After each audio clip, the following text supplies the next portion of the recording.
We're back again with another episode of Roofer Reflections. Really excited to have Hillary here. Hillary, thank you for making the time. Yeah, thanks for having me.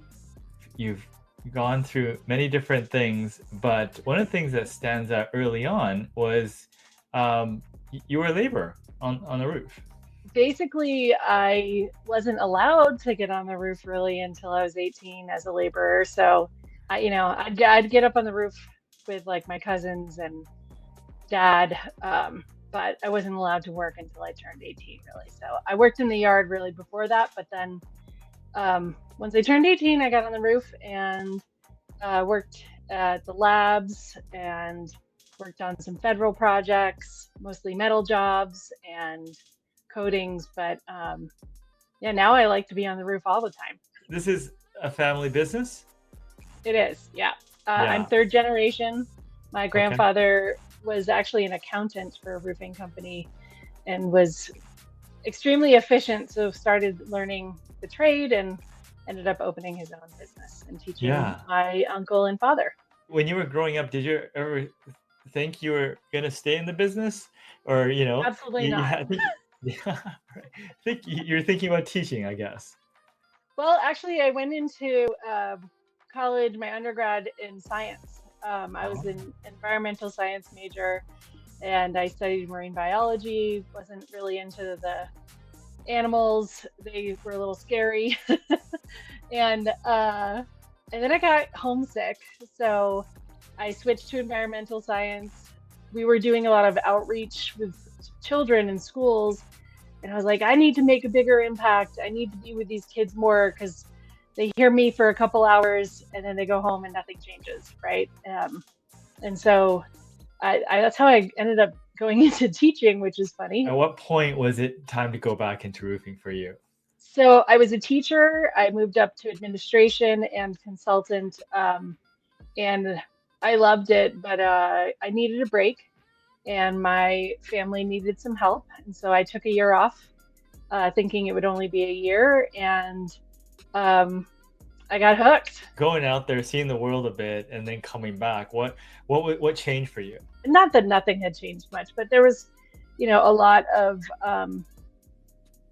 growth that hadn't happened in the 17 and a half years since I had left the roofing industry. I was actually at the Western Regional Expo, and heard a speech by National Women in Roofing. They were just starting, and I was like, "There's still only 1% of women in roofing. Like, what is that?" And maybe even less on the roof. Like, what? We need a all women crew.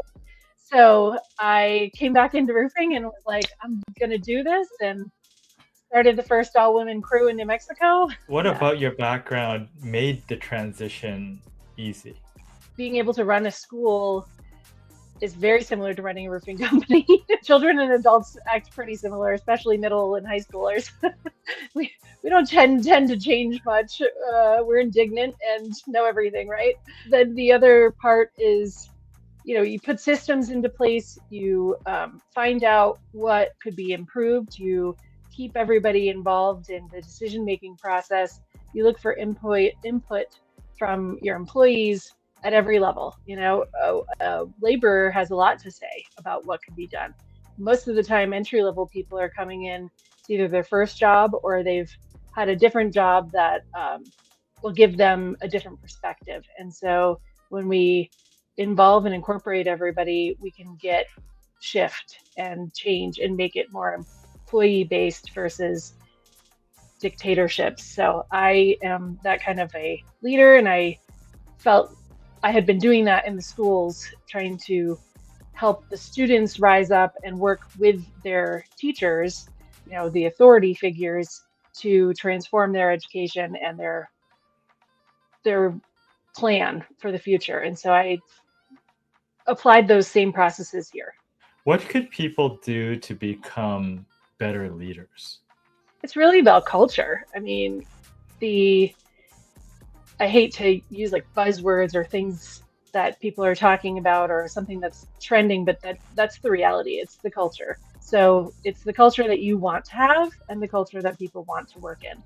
So we have many employees that have been with us for 30, 40 years. And there's a reason they stay. Since I've been leading the company, the majority of our employees have been here since that transition happened. I've empowered a lot of my senior people to empower their teams, and I think that has really changed the way that we approach elevating people. Instead of worrying that somebody's going to take our job, it's more about lifting them up. And so if we can all really realize that we should be replaced, you don't want to be scared of being replaced, right? Find something new to do. I jumped back into roofing, and it's very exciting. If someone is new and possibly looking to the roofing industry as a career, what advice do you have for them? Definitely join an association. If you're in the Western States roofing contractors, even if you're not in the Western States, I mean, WSRCA, we give so much great technical information and really do our research, trying not to be brand specific, like this one over this one. It's more about testing the materials and providing the best details and information. You know, there's legal advice that you get, there's technical advice that you get. Associations help so that you can know what you need to know, because often as entrepreneurs, we jump into business thinking we know everything, and then we start to find out what we don't know as we get in trouble. Whereas those associations, you can network and find other people who can answer questions, you know, and help you lead your business. I think the other one is SCORE. Those are across the country, and I can't remember what that stands for, but it's through the Small Business Administration, and they're very helpful, and those are all free services. So, and often they, you know, have the resources that you didn't even know existed, and they're there to help. So, reach out.